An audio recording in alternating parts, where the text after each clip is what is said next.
문학 작품을 읽다 보면 정말 역사적인 만남의 순간들이 있잖아요. 바로 이 책, 주홍색 연구가 그런 순간을 담고 있습니다. 우리가 너무나 잘 아는 두 인물, 셜록 홈즈와 존 왓슨이 처음으로 만나는 바로 그 이야기거든요. 이건 그냥 첫 번째 셜록 홈즈 소설이다. 이걸 넘어서서요. 앞으로 펼쳐질 수많은 미스테리의 시작이자 정말 위대한 파트너십이 탄생하는 그 순간의 기록이라고 할 수 있겠습니다. 모든 전설의 시작, 그 첫 장으로 지금부터 함께 들어가 보시죠.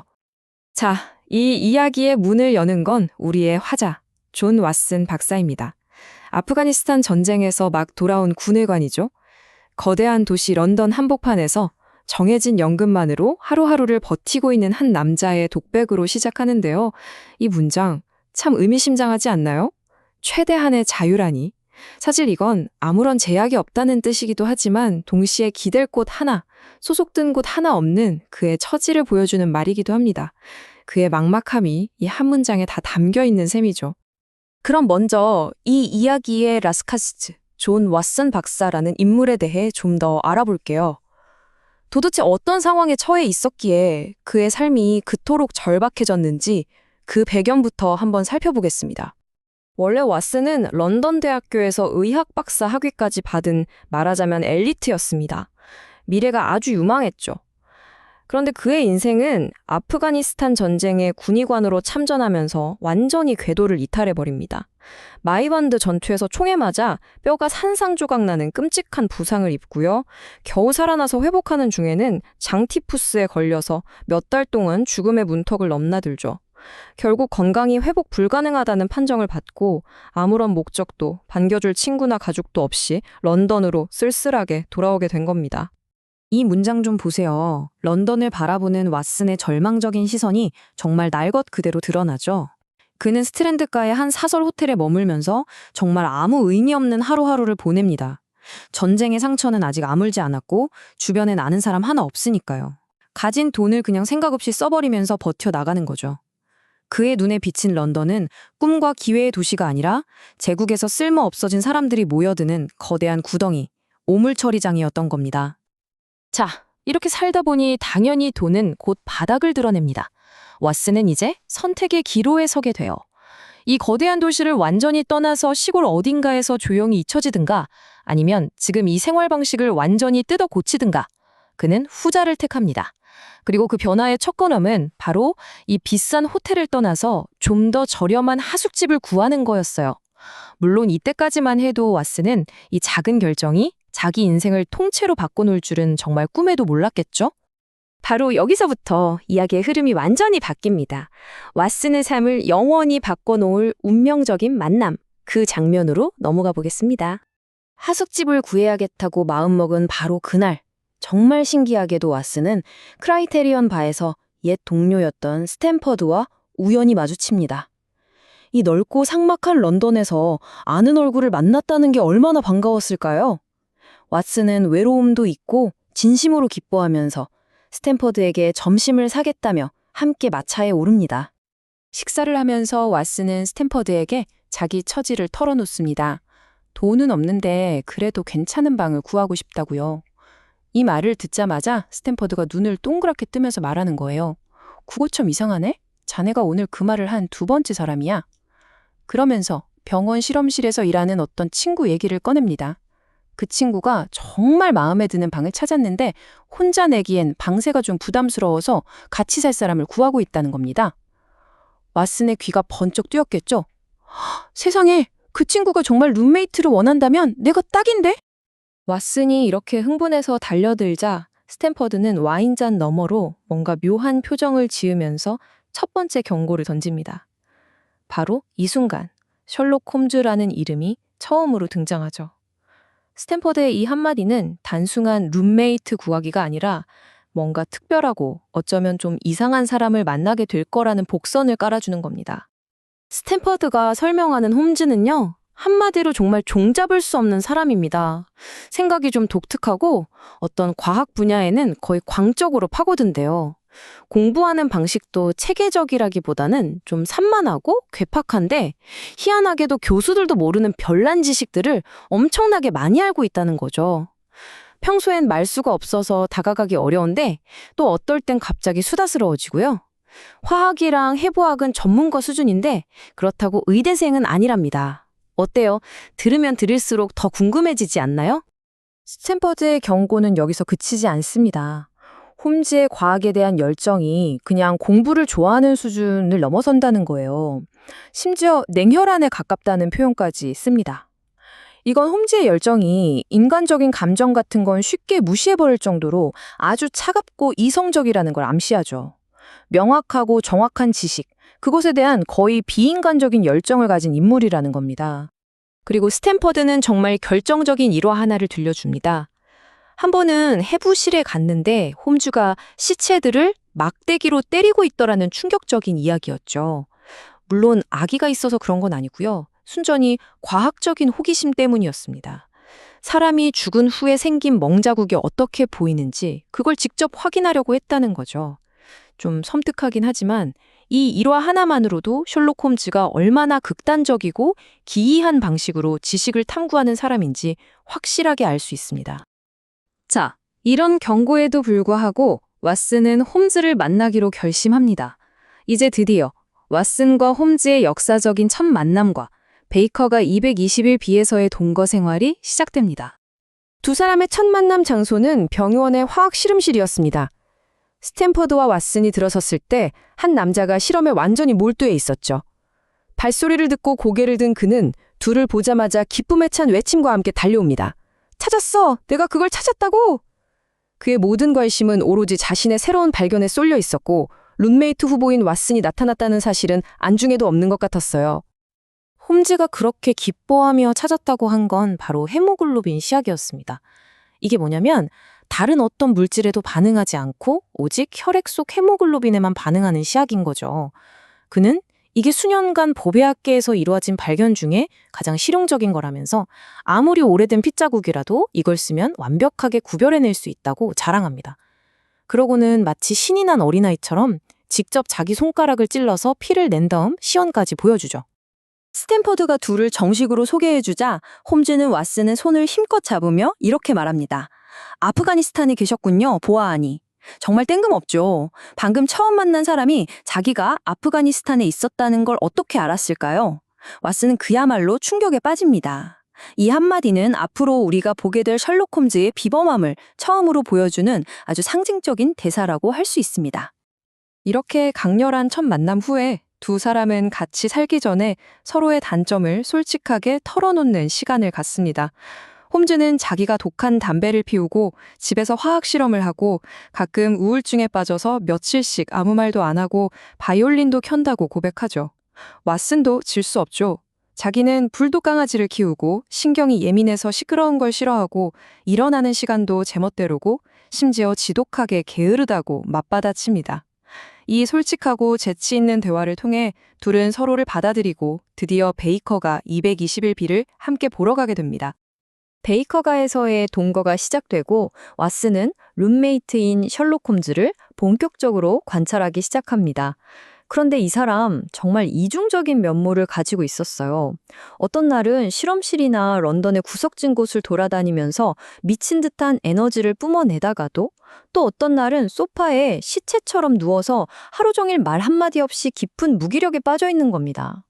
이 극단적인 에너지의 낙차는 왓슨의 호기심을 더욱더 자극했죠. 왓슨의 눈에 비친 홈즈의 모습은 어땠을까요? 키는 6피트, 그러니까 183cm를 훌쩍 넘었고 깡마른 체격 때문에 실제보다 훨씬 더 커 보였습니다. 평소에는 눈빛이 아주 날카롭고 예리했으며 매처럼 생긴 코와 각진 턱은 그의 기민함과 단호한 성격을 그대로 보여주는 듯했죠. 자, 이제 셜록 홈즈라는 인물을 이해하는데 가장 중요한 열쇠라고 할 수 있는 그의 독특한 지식 철학에 대해 알아볼 시간입니다. 바로 뇌라는 빈 다락방 이론이죠. 이 대단한 이론이 등장하게 된 계기는 아주 사소한 대화에서 시작됩니다. 왓슨은 홈즈와 이야기를 나누다가 홈즈가 지구가 태양 주위를 돈다는 코페르니쿠스의 지동설을 전혀 모른다는 사실을 알게 되고 엄청난 충격을 받아요. 아니, 19세기를 살아가는 지성인이 이런 기본적인 상식조차 모른다는 게 말이 되나요? 왓슨은 도저히 이해할 수가 없었죠. 왓슨의 놀란 표정을 본 홈즈는 빙그레 웃으면서 자신의 지식 철학에 대해 설명하기 시작합니다. 바로 이 문장이 그 유명한 뇌 다락방 이론의 핵심입니다. 그는 인간의 뇌를 텅 빈 다락방에 비유하면서 그 안에 어떤 가구를 들여놓을지는 전적으로 자기 자신에게 달려있다고 말하는 거죠. 홈즈는 이 뇌 다락방을 두 가지 종류로 나눕니다. 먼저 바보의 다락방은 눈에 띄는 온갖 잡동사니를 닥치는 대로 집어넣어서 정작 필요할 때 유용한 지식을 꺼냈을 수 없게 된 상태를 말합니다. 반면에 숙련된 장인의 다락방은 자신의 일에 도움이 되는 도구들만 신중하게 골라서 들여놓고 완벽한 질서 속에서 정리해두죠. 가장 중요한 건 쓸모없는 정보가 정말 유용한 정보를 밀어내지 않도록 하는 겁니다. 왓슨이 그래도 태양계의 원리는 알아야 하지 않냐고 항의하자 홈즈는 참을성 없다는 듯이 말을 자릅니다. 이 대사야말로 그의 철학을 완벽하게 보여주죠. 그에게 지식은 철저하게 실용적인 도구일 뿐입니다. 자신의 일, 즉 범죄를 해결하는 데 직접적인 관련이 없는 지식은 아무리 중요해 보여도 그의 뇌 다락방에는 들여놓을 가치가 없는 잡동사니에 불과한 거죠. 이제 왓슨의 오랜 관찰과 연구가 정점에 이르는 순간입니다. 그동안 수수께끼 같았던 홈즈가 마침내 자신의 미스테리한 직업이 무엇인지 밝히게 되거든요. 홈즈의 직업이 무엇일지 궁금해진 왓슨은 그동안 관찰한 것을 바탕으로 셜록 홈즈의 지식 1개라는 목록을 만듭니다. 이걸 보면 정말 기가 막혀요. 문학, 철학, 천문학 지식은 아예 전무함, 정치는 미미함. 그런데 식물학은 이상하게 독초에 대해서만 잘 알고 지질학은 흙 종류만 기가 막히게 구별해요. 반면에 화학이나 해부학, 그리고 끔찍한 범죄 사건에 대한 지식은 거의 전문가 수준이죠. 바이올린 연주도 잘하고 복싱과 검술에도 능하고요. 도대체 이런 지식들을 가진 사람이 하는 일은 뭘까요? 그러던 어느 날 왓슨은 우연히 잡지에서 인생의 책이라는 제목의 기사를 발견합니다. 이 기사는 정말 대담한 주장을 펼치고 있었어요. 관찰력이 뛰어난 사람은 상대방의 사소한 행동이나 소지품만 보고도 그 사람의 모든 것을 알아낼 수 있다는 그런 내용이었죠. 왓슨은 이걸 읽고 코웃음을 칩니다. 이런 말도 안 되는 허튼 소리라니 라면서요. 왓슨이 그 기사는 몽상가나 하는 소리라고 비웃자 홈즈가 아주 태연하게 말합니다. 그 기사 말인가? 내가 직접 썼다네. 그러면서 바로 그 이론으로 자기가 빵과 치즈, 즉 먹고 사는 문제를 해결한다고 덧붙이죠. 왓슨이 방금 비웃었던 바로 그 이론이 홈즈의 직업과 직결되어 있었던 겁니다. 홈즈가 밝힌 그의 직업은 바로 자문탐정이었습니다. 아마 세상에 나 하나뿐일 걸세 라고 말하죠. 이게 뭐냐면 경찰이나 사립탐정들이 자기 힘으로 도저히 해결할 수 없는 사건에 부딪혔을 때 마지막으로 찾아와서 조언을 구하는 사람이라는 겁니다. 그는 방대한 범죄사 지식을 이용해서 다른 사람들이 놓친 실마리를 찾아내는 거죠. 왓슨이 그 이론을 믿지 못하자 홈즈는 첫 만남의 그 추리를 직접 설명해 줍니다. 아프가니스탄에 계셨군요 라는 말이 어떻게 나왔는지 말이죠. 자, 보세요. 왓슨에게서는 의사이면서 동시에 군인의 분위기가 났으니 군의관. 얼굴은 탔는데 손목은 하얘니까 열대 지방에서 막 돌아온 사람. 초췌한 얼굴과 부자연스러운 왼팔을 보니 고난과 부상을 겪었고 영국 군의관이 이런 고생을 할 만한 열대지방은 명백히 아프가니스탄이라는 결론이 나오는 거죠. 이건 마법이 아니라 철저한 관찰과 논리적인 추론, 즉 연역의 과학이었던 겁니다.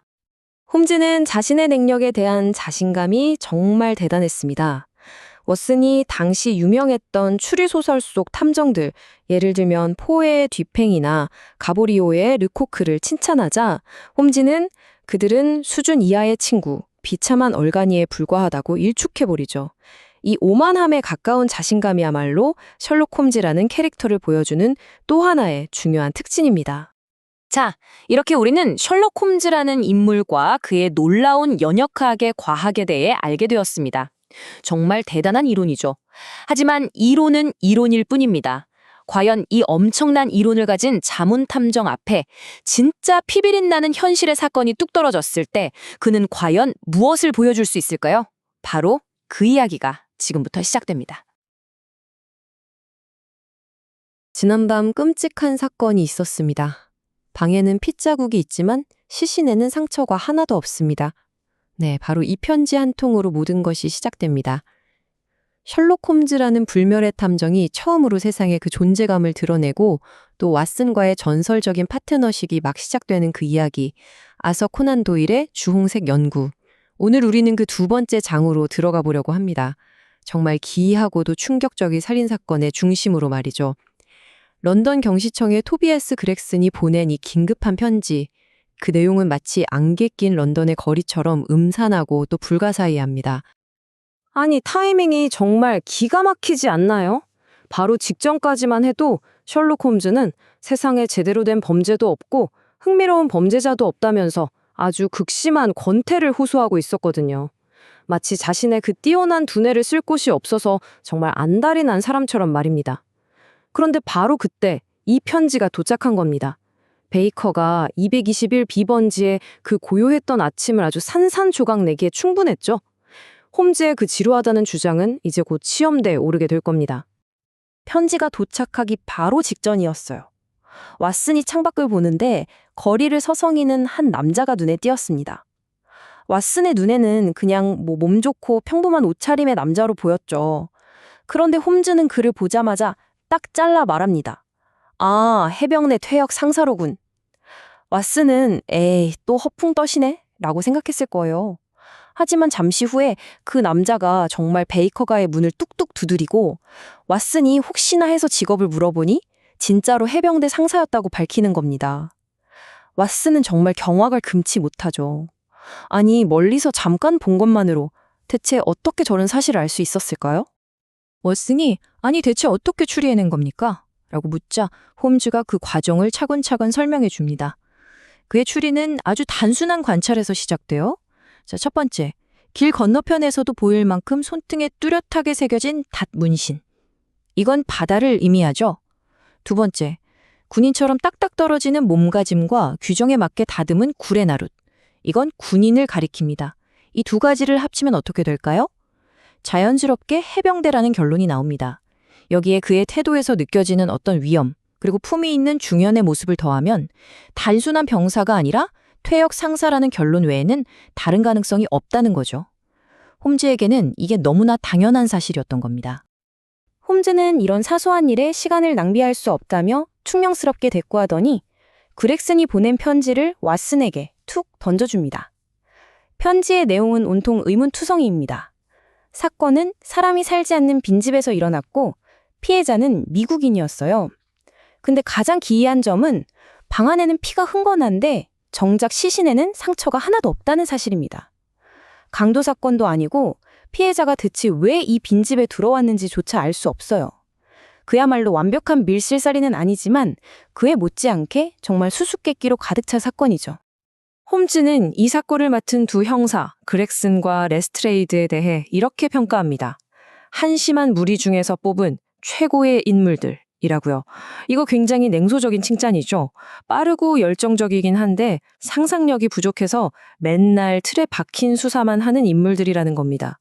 홈즈는 심지어 두 사람이 서로를 엄청나게 질투하는 라이벌 관계라는 것까지 꿰뚫어보고 이 사건에 둘 다 투입된다면 아주 흥미로운 구경거리가 될 거라고 말합니다. 두 사람은 즉시 마차를 타고 브릭스턴 로드로 향합니다. 잿빛 안개가 도시를 뒤덮고 진흙탕 길의 풍경은 사건의 암울한 분위기를 더하죠. 하지만 홈즈는 마차 안에서 느닷없이 바이올린 얘기를 늘어놓으면서 태평하기만 합니다. 왓슨이 답답한 마음에 아니 사건에 대해서 좀 생각해봐야 하는 거 아닙니까? 라고 하자 홈즈가 자신의 철칙을 말합니다. 모든 증거를 갖기 전에 이론을 세우는 건 치명적인 실수야. 이 말 정말 중요합니다. 홈즈의 수사 방식 전체를 관통하는 핵심 원칙이거든요. 선입견 없이 오직 사실만을 바탕으로 결론에 도달하겠다는 거죠. 사건 현장에 도착한 홈즈의 행동은 정말 기이합니다. 그는 집 안으로 곧장 들어가지 않고 경찰들이 이미 어지럽게 짓밟아 놓은 정원의 진흙길을 샅샅이 훑어봐요. 왓슨의 눈에는 그저 의미 없는 발자국들만 어지럽게 널려 있을 뿐인데 홈즈는 땅에 시선을 고정한 채 무언가를 발견한 듯 미소를 짓기도 합니다. 이 혼란스러운 현장 속에서 그는 과연 무엇을 보고 있는 걸까요? 집 안으로 들어서는 순간 죽음의 기운이 확 느껴집니다. 가구 하나 없는 텅 빈 방은 그 자체로 거대한 관처럼 보이죠. 화려하지만 촌스러운 벽지는 습기로 얼룩져 있고 여기저기 찢어져서 속살 같은 누런 회벽을 드러내고 있습니다. 먼지 쌓인 창문으로는 희미한 빛만이 스며들어서 방 안의 모든 것을 잿빛으로 물들이고 있었죠. 마치 시간이 멈춘 듯한 생명이 떠나간 공간의 모습 그대로입니다. 그리고 그 방 한가운데 시신이 누워 있습니다. 피해자 이녹 드레버의 모습은 정말 섬뜩할 정도예요. 그의 굳은 얼굴에는 단순한 고통이 아니라 정말 극심한 공포와 지독한 징후가 뒤섞여 있었습니다. 수많은 죽음을 목격한 군의관이었던 왓슨조차 이렇게 악의에 찬 표정은 처음 본다고 말할 정도였으니까요. 뒤틀린 자세와 원숭이를 닮은 듯한 인상은 그의 죽음이 결코 평범하지 않았다는 걸 아주 강렬하게 보여줍니다. 형사들은 시신에 상처가 없다는 사실을 다시 한번 확인합니다. 자, 그렇다면 이 많은 피는 도대체 어디서 온 걸까요? 바로 여기서 홈즈의 추리가 빛을 발합니다. 그는 한치의 망설임도 없이 이렇게 말하죠. 그렇다면 이 피는 당연히 두 번째 인물, 즉 살인자의 것이겠군.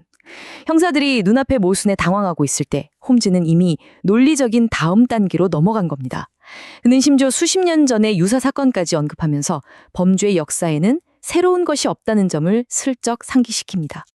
피해자의 주머니에서 나온 물건들을 한번 보죠. 그의 신상에 대한 몇 가지 단서를 제공합니다. 값비싼 금시계와 장신구들은 그가 꽤 부유했다는 걸 보여주죠. 그런데 이상한 점이 있습니다. 지갑이 없어요. 현금은 그대로 있는데 말이죠. 그리고 또 하나, 조셉 스탠저슨이라는 인물의 이름이 적힌 책과 그에게 온 편지가 함께 발견됩니다. 이 스탠저슨이라는 인물은 과연 누구일까요? 그는 드레버의 죽음과 어떤 관련이 있는 걸까요? 시신을 옮기는 바로 그 순간 바닥으로 땡그랑 소리를 내며 무언가 굴러 떨어집니다. 바로 여성의 결혼 반지였죠. 레스트레이드는 이걸 보자마자 아, 여자가 연루됐군. 사건이 더 복잡해졌어. 라고 소리칩니다. 하지만 홍스의 반응은 정반대입니다. 오히려 사건을 단순하게 만드는 건 아니고 이 짧은 한마디가 두 탐정의 접근 방식이 얼마나 다른지를 극명하게 보여주는 대목이죠. 레스트레이드에게 반지는 혼란을 더하는 요소지만 홈즈에게는 어쩌면 사건의 본질로 향하는 열쇠일지도 모릅니다. 바로 그때 레스트레이드가 의기양양하게 나타납니다. 그는 동료 그렉슨을 이겼다는 흥분을 감추지 못하면서 자신이 방의 가장 어두운 구석에서 아주 중요한 것을 발견했다고 말하죠. 모두의 시선이 그가 가리키는 곳, 벽지가 뜯겨나가 누런 회벽이 드러난 그 어두운 구석으로 쏠립니다. 긴장감이 최고조에 달하는 순간이죠. 레스트레이드가 성냥불을 탁 켜자 벽에 선명하게 드러나는 핏빛 글씨, 단 한 단어, 라케. 대체 이것은 누가, 왜 남긴 메시지일까요? 자살이 아니라는 명백한 증거이자 살인자가 남긴 유일한 직접적인 단서. 이 단어는 사건 전체를 뒤흔들 엄청난 폭발력을 지니고 있습니다. 이 핏빛 글씨를 보고 레스트레이드는 아주 자신만만한 이론을 펼칩니다. 범인이 여자의 이름 레이첼을 쓰려다가 중간에 방해를 받아 그만뒀다는 거죠. 그는 이 사건의 배후에 분명 레이첼이라는 여인이 있을 거라고 확신합니다. 하지만 그의 말을 듣던 홈즈는 그만 폭소를 터뜨리고 맙니다. 레스트레이드는 몹시 불쾌하지만 홈즈의 웃음에는 다 그럴 만한 이유가 있었습니다. 홈즈는 현장을 떠나면서 레스트레이드의 이론에 쐐기를 박는 한마디를 던집니다. 레이첼은 독일어로 복수라는 뜻이요. 그러니 아가씨, 레이첼을 찾느라 시간 낭비하지 마시오. 이 한마디로 사건의 성격은 완전히 달라집니다. 이건 단순한 치정이나 우발적인 살인이 아니라 아주 치밀하게 계획된 복수극이었던 겁니다. 자, 이제 홈즈의 차례입니다. 그는 주머니에서 돋보기와 줄자를 꺼내들고 마치 사냥개처럼 방 구석구석을 냄새 맡듯 조사하기 시작해요. 무릎을 꿇고 바닥에 엎드리기까지 하는 그의 모습은 그렉슨이나 레스트레이드에게는 정말 우스꽝스러운 아마추어의 몸짓으로 보였을 겁니다. 하지만 이건 감이나 추측에 의존하던 기존의 수사 방식과는 완전히 다른 과학적이고 실증적인 접근법의 시작이었죠. 홈즈의 모든 행동에는 명확한 목적이 있었습니다. 보이지 않는 흔적들 사이에 거리를 재고 아주 미세한 먼지를 수집하고 핏빛 글씨의 모든 획을 분석하는 것이죠. 그리고 조사를 마친 홈즈는 할 말을 잃은 두 형사를 뒤로하고 현장을 떠나기 전에 마치 예언이라도 하듯 살인범에 대한 놀라운 정보들을 쏟아냅니다. 범인은 키가 180이 넘는 남자고 네모난 장화를 신고 트리치노폴리 시가를 피우며 심지어 그가 타고 온 마차의 말 편자 상태까지 묘사합니다. 사인은 독살이라고 단언하죠. 아니, 이 모든 걸 대체 어떻게 알아냈을까요? 왓슨뿐만 아니라 우리 모두가 던지고 싶은 질문입니다. 왓슨은 경이로움에 차서 묻습니다. 대체 어떻게 그런 것들을 추리해낸 겁니까? 바로 이 질문이 지금부터 이어질 홈즈의 명쾌한 설명을 여는 열쇠입니다. 지금부터 우리는 홈즈의 머릿속으로 들어가서 그의 추리의 과학이 어떻게 작동하는지 직접 목격하게 될 겁니다.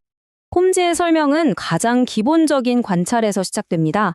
그는 현장에 도착하자마자 마차 바퀴 자국부터 봤다고 말해요. 지난 일주일간 날이 맑았으니까 진흙에 깊게 팬 이 자국은 비가 내린 바로 어젯밤에 생긴 게 틀림없죠. 그리고 또 4개의 말발굽 자국 중에서 하나만 유독 선명했다는 건 그 발굽에만 세편자가 박혀 있었다는 증거입니다. 이 단순한 관찰로부터 밤사이 두 남자를 태운 한쪽 발에 세편자가 박은 말이 끄는 마차가 이곳에 왔다는 명확한 사실이 추리되는 거예요. 정말 논리적이지 않나요? 다음은 키입니다. 홈즈는 보폭의 길이로 사람의 키를 거의 정확하게 계산할 수 있다고 말합니다. 그는 바깥의 진흙과 안의 먼지 위에서 범인의 보폭을 측정했어요. 특히 정원에 있던 물웅덩이를 건너뛴 보폭은 무려 4.5피트, 그러니까 약 137cm에 달했습니다. 이 정도 거리를 힘들이지 않고 훌쩍 건너뛸 수 있다는 건 그가 상당한 장신이며 아직 나이가 많지 않다는 걸 의미하죠. 하지만 홈즈는 여기서 멈추지 않습니다. 그는 자신의 계산을 교차 검증할 방법을 찾아냈죠. 바로 벽에 쓰인 글씨의 높이입니다. 사람은 보통 본능적으로 자기 눈높이에 맞춰서 글씨를 쓰기 마련인데 레이키르라는 글씨는 바닥에서 약 183cm 높이에 있었습니다. 보폭으로 계산한 키와 글씨의 높이가 정확하게 일치하는 순간이죠. 이로써 범인이 장신이라는 추리는 이제 흔들리지 않는 사실이 됩니다. 더 세밀한 추리도 이어집니다. 긴 손톱은 어떻게 알았을까요? 돋보기로 벽의 글씨를 자세히 보니까 회벽이 아주 미세하게 긁힌 자국이 있었습니다. 피 묻은 손가락으로 글씨를 쓸 때 손톱이 길었다면 이런 흔적이 남게 되죠. 트리치노폴리 시가는 바닥에 떨어진 재의 모양과 색깔로 알아냈습니다. 홈즈는 시가재에 대한 전문가라서 재만 보고도 어떤 담배인지 알 수 있었던 거예요. 그렉슨이나 레스트레이드 같은 평범한 형사들은 그냥 지나쳤을 아주 미세한 차이를 발견하는 것, 이것이 바로 홈즈의 방식입니다. 그렇다면 레이체라는 단어는 대체 왜 남겼을까요? 홈즈는 이것이 경찰의 수사를 혼란시키기 위한 속임수, 일종의 블라인드라고 설명합니다. 독일어로 복수라는 단어를 남겨서 무슨 비밀결사 조직의 소행처럼 보이게 하려 했다는 거죠. 하지만 홈즈는 결정적인 허점을 발견합니다. 바로 글씨체, 특히 A를 쓰는 방식이 독일식 서체를 어설프게 흉내낸 것이라는 점입니다. 진짜 독일인이라면 그렇게 쓰지 않는다는 거죠. 결국 범인은 복수를 실행했지만 그 동기를 감추기 위해 아주 서투른 연극을 벌인 셈입니다. 자, 이제 홈즈의 머릿속에서는 사건의 윤곽이 거의 다 완성되었습니다. 하지만 그는 마지막 확인을 위해서 시신을 최초로 발견한 존 랜스 순경을 찾아갑니다. 직접 얻는 증거가 최고라는 그의 말처럼 이론을 완성했더라도 현장의 증언을 통해 마지막 퍼즐 조각을 맞추려는 것이죠. 홈즈와 왓슨은 랜스 순경의 집을 방문합니다. 잠에서 깨서 약간 짜증이 난 듯한 랜스는 자신이 겪은 일을 이야기하기 시작해요. 순찰 중이던 새벽, 텅 비어 있어야 할 집 창문에서 새어나오는 불빛을 보고 뭔가 잘못되었음을 직감했다는 그의 증언은 사건의 시작을 아주 생생하게 재구성해줍니다. 랜스가 문 앞에 도착했을 때의 상황을 설명하려는 바로 그 순간, 홈즈가 그의 말을 자릅니다. 당신은 거기서 멈췄다가 정원문 쪽으로 되돌아갔지. 왜 그랬어? 랜스는 정말 소스라치게 놀랍니다. 아니, 자기가 겪은 일을, 심지어 두려움에 잠시 망설였던 그 순간의 행동까지 홈즈가 정확히 꿰뚫어보고 있었기 때문이죠. 홈즈는 단지 발자국 같은 물리적 증거만으로 한 사람의 행동과 심리까지 완벽하게 재구성해낸 겁니다. 랜스의 증언에서 가장 중요한 부분이 나옵니다. 그가 시신을 발견하고 동료들을 부르러 밖으로 나왔을 때 문 앞에서 만난 한 남자에 대한 이야기입니다. 그는 지독한 만취 상태로 보였고 키가 크고 얼굴이 붉은 남자였습니다. 랜스와 동료들은 그를 그냥 골칫거리 주정뱅이로 여기고 전혀 신경 쓰지 않았죠. 하지만 홈즈는 이 남자에 대해 아주 집요하게 파고듭니다. 모든 이야기를 들은 홈즈는 랜스에게 정말 신랄하게 질책합니다. 그가 놓쳐버린 기회가 얼마나 엄청난 것이었는지를 깨우쳐 주는 거죠. 그 주정뱅이가 바로 살인자였다는 겁니다. 랜스는 미스터리의 핵심을 자기 손으로 붙잡고도 그저 술 취한 행인으로 치부하고 놓아준 셈입니다. 이 한심한 실수는 사건 해결을 바로 눈앞에서 놓치게 만든 결정적인 순간이었습니다. 베이커가로 돌아오는 마차 안에서 홈즈는 왓슨에게 이 사건을 주홍색 연구라고 부르며 비유합니다. 인생이라는 평범하고 색깔 없는 실타래 속을 관통하는 아주 선명한 주홍색 살인의 실이 있다는 거죠. 그리고 탐정의 임무는 바로 그 핏빛 실을 풀어내고 분리해서 그 전체를 세상에 드러내는 것이라고 말합니다. 홈즈는 이제 그 주홍색 실의 한쪽 끝을 잡았습니다. 과연 이 실의 반대편 끝에는 어떤 끔찍한 복수극의 진실이 기다리고 있을까요? 그리고 홈즈는 그 모든 것을 세상에 드러낼 수 있을까요? 자, 지난 이야기 기억나시죠? 살인 현장에는 여성의 결혼 반지 하나, 그리고 벽에 피로 쓰인 라세라는 단어 딱 두 가지만 남아 있었습니다. 경찰은 완전히 손을 놓고 있었지만 우리의 홈즈는 범인의 키가 180이 넘었고 네모난 앞코 구두를 신는다는 것까지 전부 알아냈잖아요.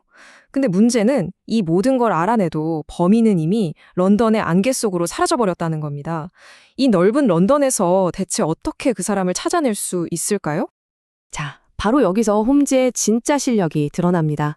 단순히 머리로 추리하는 걸 넘어서 이제 범인을 잡기 위한 행동에 나서는 거죠. 홈즈가 가만히 앉아서 기다릴 사람 아니잖아요.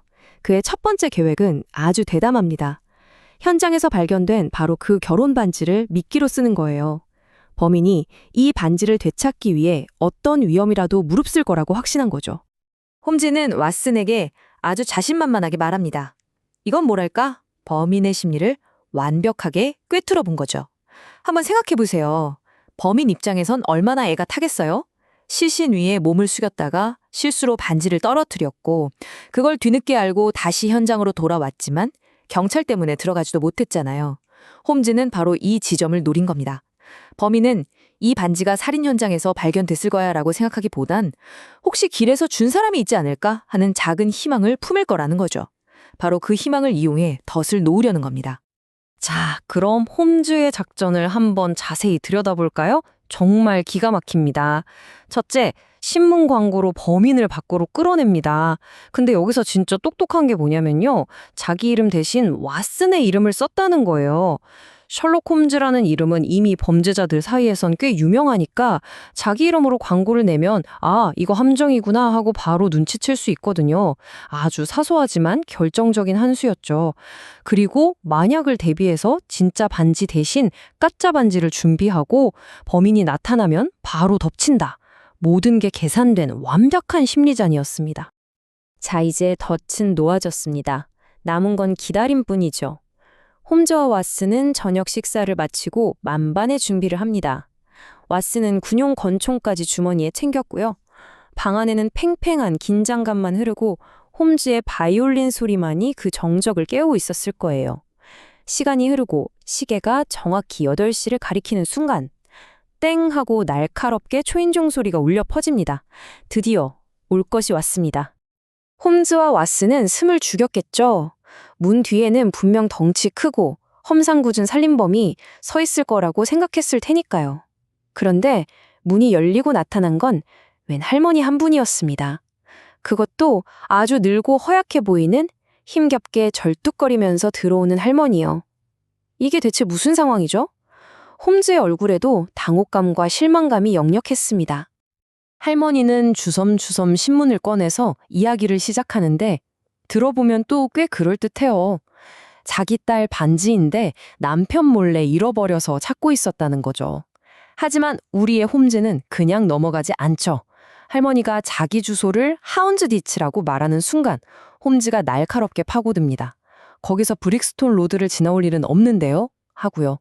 순간 할머니 눈빛이 변했지만 곧바로 그건 자기 집 주소고 딸은 다른 곳에 산다고 둘러댑니다. 뭔가 좀 이상하긴 하지만 홈즈는 더 캐묻지 않고 순순히 반지를 내어줍니다. 할머니가 문을 닫고 나가자마자 홈즈가 번개처럼 움직입니다.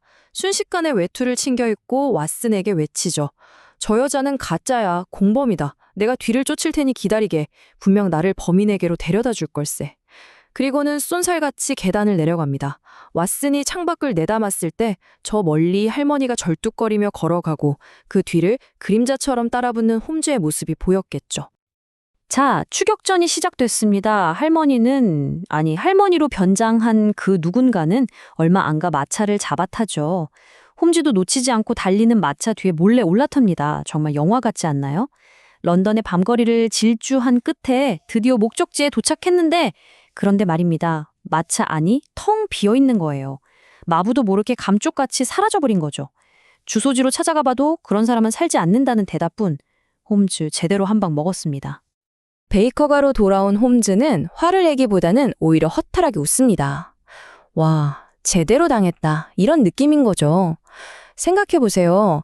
달리는 마차에서 마부 몰래 뛰어내릴 수 있는 할머니가 세상에 어디 있겠어요. 이건 아주 젊고 운동신경이 뛰어난 그리고 엄청난 연기력을 가진 남자라는 증거죠.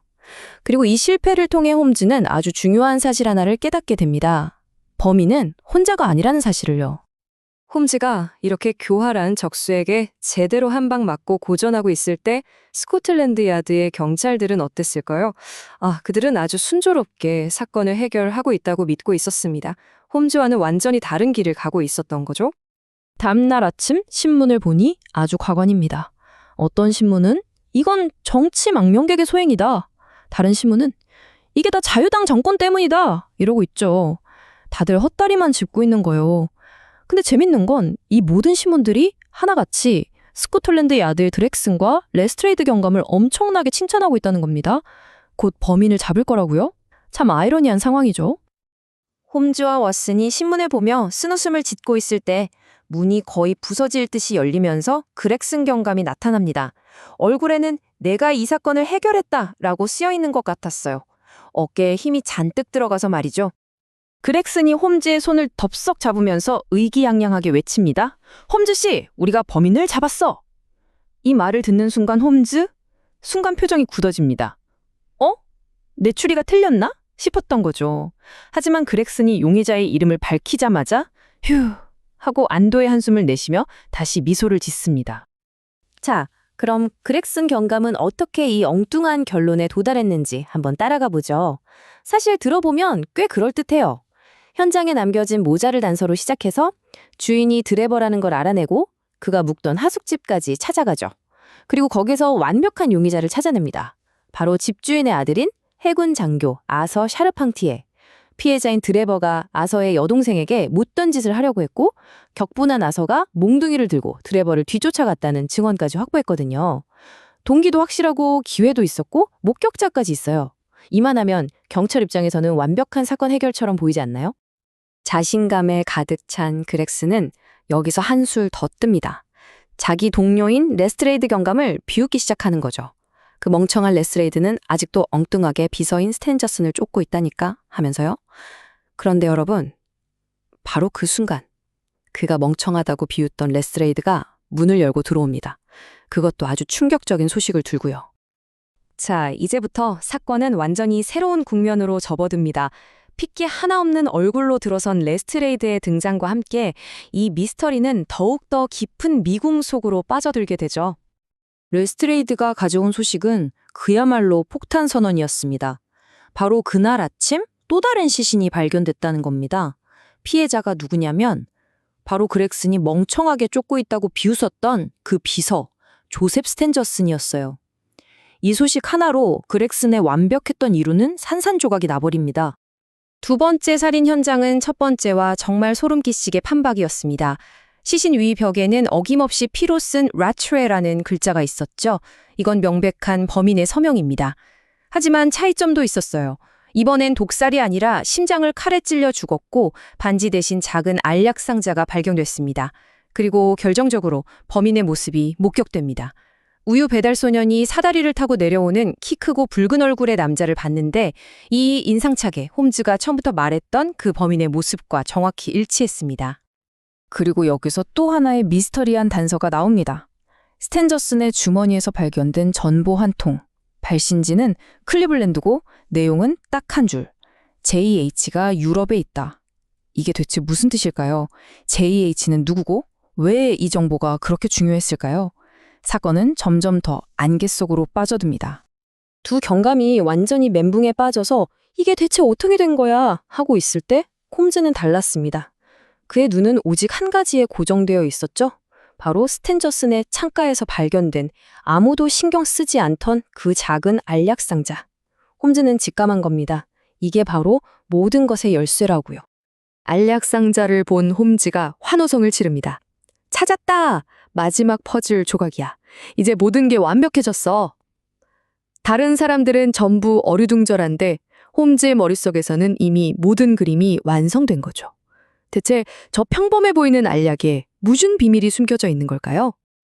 홈즈는 그냥 이건 독약이다 라고 말하지 않습니다.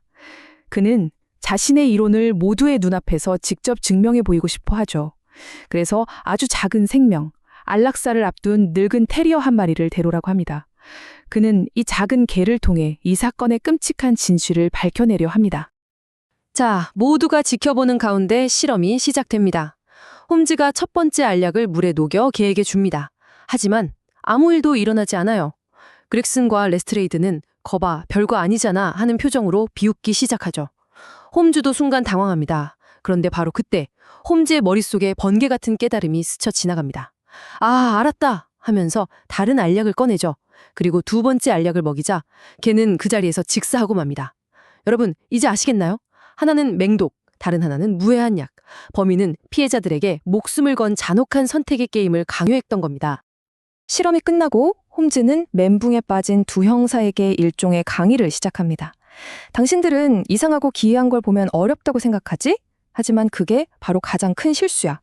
홈즈의 말은 이거예요. 오히려 아주 평범하고 아무 특징 없는 범죄가 더 풀기 어렵다는 거죠.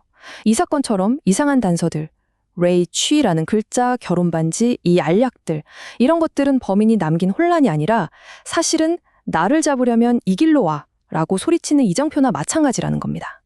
자, 이제 이론은 완벽합니다. 범인의 정체도 수법도 모두 파악했죠. 이제 남은 건 단 하나. 범인을 물리적으로 붙잡는 일입니다. 홈즈의 마지막이자 가장 극적인 작전이 시작됩니다. 바로 그때 홈즈의 비장의 무기, 베이커가 특공대가 등장합니다. 런던의 길거리 소년들로 이루어진 홈즈만의 정보 조직이죠. 대장인 위긴스가 들어와서 보고합니다. 요청하신 마차 아래 대기시켜 놨습니다. 모든 것이 계획대로 진행되고 있습니다. 홈즈는 아주 태연하게 말합니다. 마부더러 올라오라고 해. 짐 좀 옮겨야겠으니 도와달라고. 아무도 이 평범한 요청 뒤에 어떤 무서운 계획이 숨어 있는지 상상조차 못했겠죠.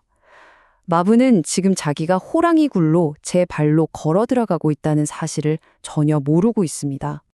마부가 방으로 들어옵니다. 홈즈는 그를 쳐다보지도 않아요.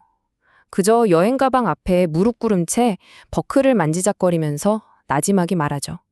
마부, 이 버클 좀 채우는 것 좀 도와주시오. 마부는 약간 귀찮다는 듯 퉁명스러운 태도로 홈즈에게 다가갑니다. 그리고 가방 버클을 채우기 위해 무심코 손을 내밀죠. 바로 그 순간입니다. 찰칵 하고 아주 날카로운 금속 소리가 방 안에 울려 퍼집니다. 마부가 정신을 차렸을 때 그의 손목에는 이미 차가운 강철 수갑이 채워져 있었습니다. 홈즈가 일어나며 승리를 선언합니다. 그 직후 체포된 범인 제포슨 호프는 맹수처럼 포효하며 창문으로 몸을 던집니다. 유리와 나무 틀이 박살나는 격렬한 사투 끝에 홈즈와 두 형사는 간신히 그를 제압하죠. 자, 이렇게 런던을 공포에 떨게 했던 핏빛 미스터리의 범인은 붙잡혔습니다. 하지만 이야기는 여기서 끝이 아닙니다. 왜 그는 이토록 끔찍하고 집요한 복수를 해야만 했을까요? 모든 것의 시작이었던 그 길고 긴 복수의 연대기가 이제 막 펼쳐질 차례입니다. 아소 코난 도일의 소설 주홍색 연구는요, 단순한 추리소설 그 이상입니다. 이 책은 관찰과 추론이라는 과학을 세상에 처음 선보인 위대한 탐정, 바로 셜록 홈즈의 탄생을 알린 아주 기념비적인 작품이죠. 지금부터 그 과학적 수사의 세계로 함께 들어가 보겠습니다. 이야기는 런던의 한 으스스한 빈집에서 시신 한 구가 발견된 직후부터 시작됩니다. 이상하게도 외상도 없고 독살의 흔적조차 없는 아주 불가사의한 죽음이었죠. 스코틀랜드 야드에 잘 나가는 두 형사, 그렉슨과 레스트레이드도 이 앞에선 완전히 속수무책이었는데요. 바로 그 순간 우리의 셜록 홈즈가 등장합니다. 경찰들이 이렇게 혼란에 빠져 있는 동안 홈즈는 자신만의 독보적인 무기, 바로 추리의 과학을 가동시키기 시작합니다. 그는 도대체 어떻게 아무도 보지 못하는 것들을 보고 또 그것들을 논리적으로 연결해서 범인의 초상화를 생생하게 그려낼 수 있었을까요? 자, 그 과정을 한번 차근차근 따라가 보시죠. 범죄 현장을 떠나는 마차 안에서 왓슨은 정말이지 믿을 수가 없다는 표정입니다. 키가 6피트, 그러니까 180cm가 훌쩍 넘고 손톱은 길고 아주 특정 담배를 피운다. 홈즈가 늘어놓은 살인범의 모습은 마치 그를 직접 보고 온 사람처럼 너무나 구체적이었거든요. 왓슨은 그래서 혹시 그냥 허풍 떠는 거 아니냐고 묻는 거죠. 홈즈는 이게 무슨 마법이나 초능력이 아니라고, 이건 과학이라고 딱 잘라 말합니다. 예를 들어 볼까요? 바닥에 떨어진 담뱃재, 이게 그냥 재가 아니라 특정 지역에서만 나는 트리치노폴리 시가라는 사실을 알려주고, 벽에 피로 쓰인 글씨의 높이는 범인의 키가 얼마인지 정확하게 증명해주는 거죠. 모든 결론은 이처럼 아주 구체적인 관찰에서 시작된 논리적인 귀결이고요. 이게 바로 경찰들이 놓치고 있는 핵심이었습니다. 이 두 접근법의 차이는 현장에 남겨진 레체라는 단서에서 정말 극명하게 드러납니다. 레스트레이드 형사는 이걸 보고 레이첼이라는 이름을 쓰다가 중간에 멈춘 거 아니냐 아주 단순하게 추정하죠. 하지만 홈즈는 그 이면을 꿰뚫어 봅니다. 이건 복수를 뜻하는 독일어고 범인이 일부러 수사를 혼란스럽게 만들려고 남겨놓은 함정이라는 걸 간파한 거죠. 한 명은 겉으로 드러난 현상만 보고 다른 한 명은 그 이면에 숨겨진 의도를 읽는 겁니다. 자, 홈즈의 추리는 이제 딱 한 사람에게로 향합니다. 바로 시신을 맨 처음 발견했던 경찰관 존 랜스 순경이죠. 그런데 정작 이 사람은 자기가 이 사건 해결의 가장 결정적인 순간을 바로 눈앞에서 목격했다는 사실을 전혀 모르고 있었습니다. 랜스 순경은 그냥 자기가 겪었던 일을 쭉 털어놓는데요. 정말 안타까운 건 그가 바로 이 사건의 열쇠, 아니 살인범 그 자체를 자기 손으로 붙잡았다가 놓쳤다는 사실을 까맣게 모르고 있었다는 겁니다. 이 말을 들은 홈즈는 정말 속이 터졌을 겁니다. 경찰관의 관찰력 부족, 그 사소한 실수 때문에 잃어버린 물건을 찾으러 현장에 다시 돌아왔던 범인이 술에 취한 척 연기해서 유유히 빠져나갈 수 있었으니까요. 정말 땅을 칠 노릇이죠. 홈즈가 이렇게 진실의 실타래를 하나씩 차근차근 풀어가는 동안 공식 경찰과 언론은 완전히 반대 방향으로 달려가고 있었습니다. 그들은 범인이 일부러 파놓은 거짓 단서라는 거미줄에 제대로 걸려서 허우적대기 시작합니다. 이제 홈즈는 단순한 추리를 넘어서서 직접 행동에 나섭니다.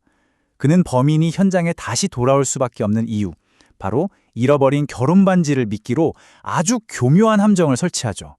과연 범인은 이 덫에 걸려들까요?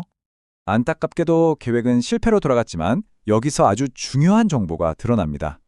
이 살인범은 혼자가 아니라는 것. 그는 뛰어난 연기자일 뿐만 아니라 그를 위해서라면 이런 상당한 위험까지 감수할 준비가 되어 있는 공범이 최소 한 명은 있다는 사실이죠. 그 시각 바깥 세상에서는 언론이 아주 신나게 소설을 쓰고 있었습니다. 온갖 추측성 기사들이 난무했고요. 실제 수사와는 아무 관련도 없는 스코틀랜드 야드의 행보에 찬사를 보내고 있었죠. 신문마다 아주 제각각이에요. 어떤 신문은 정치적 망명자를 범인으로 지목하고 또 다른 신문은 무슨 비밀 결사단을 의심하고 대중을 완벽하게 잘못된 길로 이끌고 있었던 겁니다. 진실과는 정말이지 백만광년은 떨어진 그야말로 소음뿐이었죠. 바로 그때였습니다. 문이 벌컥 열리더니 그렉슨 탐정이 아주 의기양양한 얼굴로 뛰어들어옵니다. 그는 자신이 마침내 이 사건을 해결했다고 아주 확신에 차 있었어요. 그렉슨이 체포한 용의자 아서 샤펜티어에 대한 증거들을 쭉 늘어놓는데요. 들어보면 정말 그럴듯합니다. 동기도 있고 기회도 있었고 정황 증거까지. 모든 것이 다 그를 가리키는 것 같았죠. 하지만 홈즈는 바로 그 점을 의심합니다. 모든 것이 너무나 완벽하게 딱 들어맞는다는 점. 이건 오히려 함정이라는 신호였던 거죠. 그렉슨은 이 상황을 완전히 오해하고 있었던 겁니다. 그렉슨이 이렇게 의기양양하게 자신의 승리를 선언하고 있는 바로 그 순간 그의 경쟁자인 레스트레이트 탐정이 새하얗게 질린 얼굴로 들어섭니다. 그리고 그는 이 사건을 다시 원점으로, 아니 더 깊은 미궁 속으로 빠뜨려버릴 아주 충격적인 소식을 전합니다. 이 충격적인 한마디에 그렉슨의 이론은 그냥 공중분해 돼버린 겁니다. 아서 샤펜티어의 무죄가 증명되는 순간이었고 동시에 사건은 더욱 깊고 끔찍한 미스터리 속으로 빨려 들어갔죠. 두 번째 살인 현장은요, 소름 끼치게도 첫 번째 현장을 그대로 복사해서 붙여넣기 한 것 같았어요. 그리고 똑같이 벽에 남겨진 복수라는 단어. 이건 이 살인이 단순한 범죄가 아니라 아주 철저하게 계획된 복수의 의식이라는 걸 증명하고 있었습니다. 레스트 트레이드는 뭐 별거 아니라는 듯이 현장에서 수거한 마지막 단서 하나를 언급합니다. 그건 바로 2개의 알약이 들어있는 작은 연고 상자였죠. 2개의 알약. 바로 이 말을 짓는 순간 홈즈는 마치 전기에 감전된 것처럼 의자에서 벌떡 일어납니다. 흩어져 있던 모든 퍼즐 조각들이 마침내 제자리를 찾은 거죠. 첫 번째 희생자가 왜 아무런 독살의 흔적 없이 죽었는지 그 마지막 조각이 맞춰진 겁니다. 이 알약은 단순한 단서가 아니었습니다. 홈즈의 머릿속에 있던 모든 가설을 확신으로 바꿔주는 그야말로 이 사건의 쐐기돌이었던 거죠. 첫 번째 살인이 어떻게 저질러졌는지에 대한 그의 의심이 완벽한 확신으로 바뀌는 순간이었습니다. 이 섬뜩한 실험을 통해서 홈즈는 자신의 이론을 완벽하게 증명해냅니다. 하나는 즉효성의 치명적인 독약이었고 다른 하나는 완전히 무해했다는 것을요. 이제 우리는 이 범죄의 진짜 방식을 이해하게 됩니다. 이건 단순한 살인이 아니었어요. 이건 복수의 의식이자 피해자들에게 강요된 아주 잔인하고 뒤틀린 운명의 게임이었던 겁니다. 이제 모든 진실을 파악한 홈즈에게 남은 것은 단 하나, 범인의 손목에 수갑을 채우는 일뿐입니다. 그는 마지막 함정을 설치하고 조용히 사냥감이 제 발로 걸어 들어오기를 기다립니다. 길거리 소년 위긴스가 도착해서 함정에 준비되었음을 알립니다. 홈즈는 아주 침착하게 수갑 한 쌍을 꺼내고는 마치 여행이라도 떠나는 것처럼 태연하게 여행 가방을 챙기기 시작하죠. 홈즈는 위층으로 불려 올라온 마부에게 짐 싸는 것을 도와달라고 아주 천연덕스럽게 요청합니다. 아무것도 모르는 마부가 몸을 숙이는 바로 그 순간 홈즈가 움직입니다. 순식간에 찰컥하는 날카로운 쇳소리가 울리고 마부는 순식간에 수갑에 채워집니다. 홈즈는 의기양양하게 살인범의 진짜 정체를 밝히죠. 하지만 정체가 드러나자마자 제퍼슨 호프는 정말이지 인간이라고는 믿기 힘든 괴력으로 저항하기 시작합니다. 그는 홈즈와 왓슨 그리고 2명의 베테랑 형사를 상대로 격렬하게 싸우면서 창문을 부수고 탈출하려고까지 하죠. 결국 4남자가 힘을 합쳐서야 겨우 그를 제압할 수 있었습니다. 자, 런던의 끔찍한 살인범은 이렇게 체포되었습니다. 하지만 이걸로 이 사건이 끝난 게 아닙니다. 진짜 이야기는 오히려 지금부터 시작이죠. 도대체 무엇이 한 평범한 남자를 이토록 끔찍한 복수의 화신으로 만들었을까요? 그 답을 찾기 위해서 우리는 이제 시간과 공간을 훌쩍 거슬러 올라가야만 합니다. 우리는 무려 40년 가까이 과거로 거슬러 올라갑니다. 1847년으로 시간여행을 떠나는 거죠. 이제 배경은 더 이상 안개자욱한 론던이 아닙니다. 광활하고 무자비한 북미의 알칼리 사막, 길가에 나뒹구는 소와 인간의 하얀 뼈만이 유일한 이정표인 바로 그런 곳이죠. 런던의 안개 낀 거리에서 시작된 이 주홍색 실은 이제 수십 년 전 미국의 황량한 사막으로 우리를 이끌고 있습니다. 이 절망의 땅에서 굶주림과 갈증으로 죽어가는 한 여행자, 그리고 런던의 2 시신, 이 둘은 대체 어떻게 연결되는 걸까요? 모든 비극의 시작점, 그 이야기가 이제 곧 펼쳐집니다. 자, 저희가 지난 시간 동안 함께 따라온 셜록 홈즈의 첫 번째 사건, 주홍색 연구. 드디어 그 대단원의 막을 내릴 시간이 다가왔습니다. 인생이라는 무색의 실타래 속에서 살인이라는 주홍색 실을 찾아내 한 올 한 올 풀어내는 것. 바로 이것이 자신의 의무라고 말했던 셜록 홈즈가 이제 그 실의 끝을 막 움켜쥐려는 그 긴박한 순간으로 함께 들어가 보시죠. 오늘 이야기는요, 홈즈가 런던 한복판에 아주 교묘한 덫을 놓는 장면에서 시작합니다. 그리고 곧이어 터지는 두 번째 비극을 지나 마침내 사건의 마지막 연결고리를 찾아내죠. 하지만 이야기는 여기서 끝나지 않습니다. 이 모든 복수극이 시작된 진짜 이유를 알기 위해 우리는 바다를 건너 아주 먼 과거, 성인들의 나라라고 불렸던 곳으로 시간여행을 떠나게 될 겁니다. 네, 첫 번째 살인사건이 일어나고 나서 홈즈는 경찰의 수사를 마냥 기다리고만 있지 않습니다. 범인이 현장에 남기고 간 유일한 단서, 바로 그 여자의 결혼 반지를 미끼로 직접 덫을 놓기로 하죠. 홈즈가 이제 좀 지쳐있는 왓슨한테 설명을 해주는 거죠. 내가 신문에 광고 하나 냈네 하고요. 혹시라도 범인이 의심할까봐 자기 이름 대신 왓슨의 이름과 주소를 썼다고 말합니다. 광고 내용은 아주 간단했어요. 브릭스턴 로드 근처에서 평범한 금반지를 주었으니 찾아가라는 내용이었죠. 여기서 홈즈의 그 특유의 자신감이 폭발합니다. 왓슨은 그게 너무 위험한 짓 아니냐, 범인이 덫이라고 생각하면 어떡하냐고 걱정하죠. 하지만 홈즈는 아주 확신에 차서 말합니다. 범인은 그 반지를 되찾기 위해서라면 어떤 위험이든 감수할 거라고요.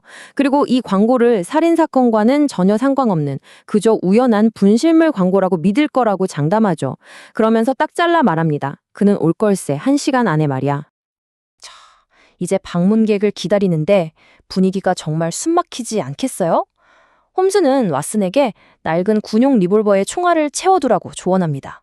상대는 필사적인 사람일 테니 우리가 기습을 한다고 해도 무슨 일이 벌어질지 모르니 대비는 해야 한다는 거죠. 방 안에는 팽팽한 긴장감이 감돕니다. 저녁 8시, 드디어 정말 날카로운 초인종 소리가 울립니다. 그런데 계단을 올라오는 발소리가 좀 이상해요. 우리가 생각했던 그런 힘찬 발걸음이 아니라 뭔가 망설이면서 질질 끄는 듯한 소리란 말이죠. 문이 딱 열렸는데 세상에, 무슨 흉악한 범죄자는커녕 허리가 굽고 주름이 자글자글한 할머니 한 분이 절뚝거리면서 들어오는 거예요. 홈즈와 왓슨이 예상했던 인물과는 정말이지 정반대의 모습이었죠.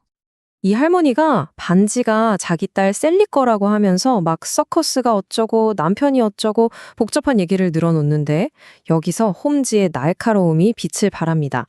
런던 지리를 손바닥보듯 꿰고 있는 홈즈가 그녀 이야기의 허점을 정확히 짚어내죠. 아니 할머니, 그 길은 거기랑 전혀 상관이 없는데요? 하고요.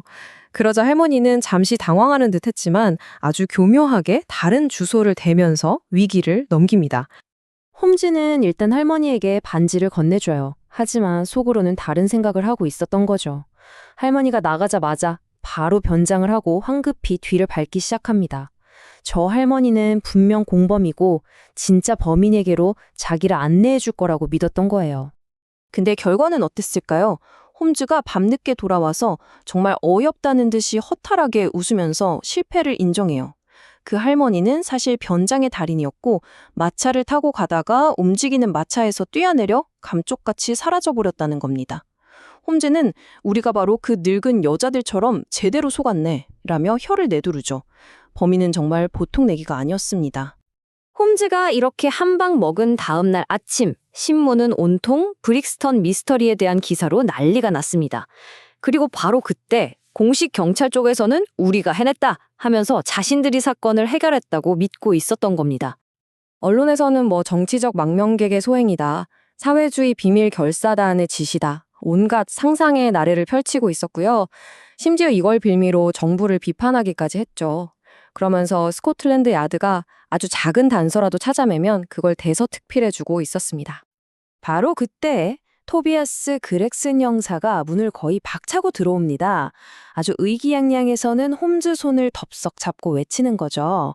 이보게 친구, 축하해주게. 내가 이 사건을 대나처럼 환하게 다 밝혀냈어. 그렉슨이 아주 자랑스럽게 자기가 어떻게 범인을 잡았는지 읊기 시작해요. 희생자의 모자에서 단서를 찾아서 하숙집을 알아냈고 거기서 희생자랑 다퉜던 하숙집 아들을 딱 체포했다는 아주 그럴듯하고 논리정연한 수사 과정이었죠. 그렉슨의 이론은 이랬습니다. 그 하숙집 아들인 아서 채펀티어가 자기 여동생한테 무례하게 굴었던 드레버를 쫓아가서 말다툼 끝에 몽둥이로 때려 죽였다는 거예요. 그리고 경찰을 속이려고 시체를 빈집에다 옮겨놓고 현장을 꾸몄다는 거죠. 어때요? 동기부터 정황까지 꽤나 그럴듯하지 않나요? 크렉슨이 이렇게 자기 성공담에 취해서 자기 경쟁자인 레스트레이드는 엉뚱하게 비서를 쫓고 있다고 비웃고 있는 바로 그 순간이었어요. 문이 열리고 레스트레이드 본인이 들어옵니다. 그리고 정말 모두를 충격에 빠뜨리는 폭탄 같은 소식을 전하죠. 바로 그 비서 조셉 스탠거슨이 오늘 아침 6시에 살해당했다는 끔찍한 소식을요. 네, 조셉 스탠거슨의 충격적인 두 번째 살인. 이 소식 하나로 그렉슨의 완벽해 보였던 이론은 그냥 공중분해돼 버렸습니다. 그리고 이 사건은 완전히 새로운 그리고 더 소름 끼치는 국면으로 접어들게 되죠. 레스트레이드가 설명하는 현장은 첫 번째 살인 현장과 섬뜩할 정도로 비슷했습니다. 하지만 결정적으로 다른 점들이 있었죠. 창문이 열려 있고 사다리가 놓여 있었던 점, 그리고 붉은 얼굴에 갈색 코트를 입은 키 큰 남사를 봤다는 목격자가 나타났다는 것. 또 시체 위 벽에는 어김없이 피로 쓴 라케라는 단어가 있었고요.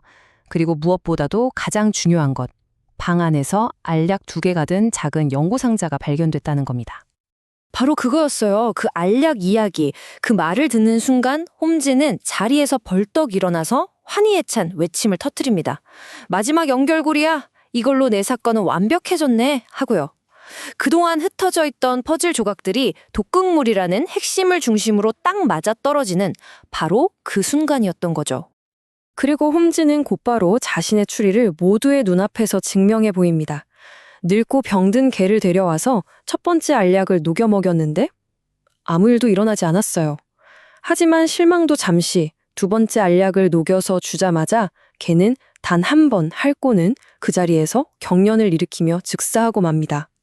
이걸로 범인의 끔찍하고도 기이한 살인 방식이 전부 드러났습니다.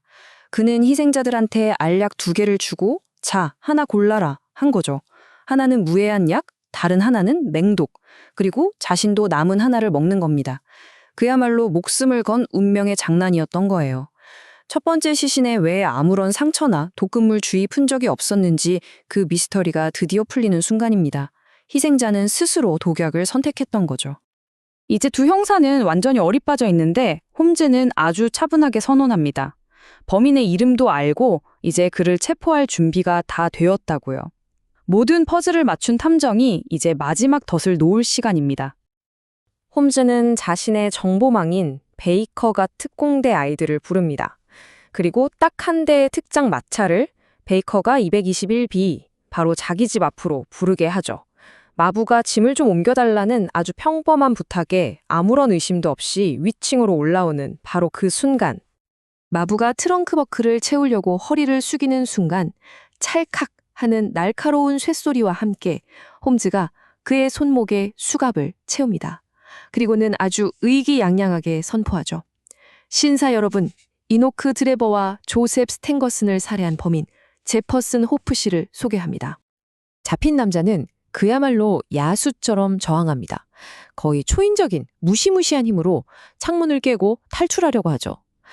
결국 홈즈, 왓슨, 그리고 베테랑 형사 2명이 다 함께 달려들어서야 겨우 그를 제압할 수 있었습니다. 그의 저항은 그야말로 필사적이었습니다. 자, 이렇게 범인은 잡혔습니다. 어떻게, 그리고 누가 죽였는지는 알게 됐죠. 하지만 가장 중요하고 근본적인 질문이 남았습니다. 왜? 대체 왜 이 제퍼슨 호프라는 남자는 수십 년에 걸쳐 두 사람을 끈질기게 추적했고 이토록 기이한 방식으로 복수를 해야만 했을까요? 그 답을 찾으려면 우리는 아주 멀리 그리고 아주 오래전으로 돌아가야만 합니다. 이제 이야기의 무대가 완전히 바뀝니다. 시간은 1847년, 장소는 황량하기 짝이 없는 미국 서부의 사막 한가운데입니다. 끝없이 펼쳐진 잿빛 평원과 자결하는 태양, 그야말로 아무것도 없는 숨막히는 침묵만이 가득한 그런 곳이죠.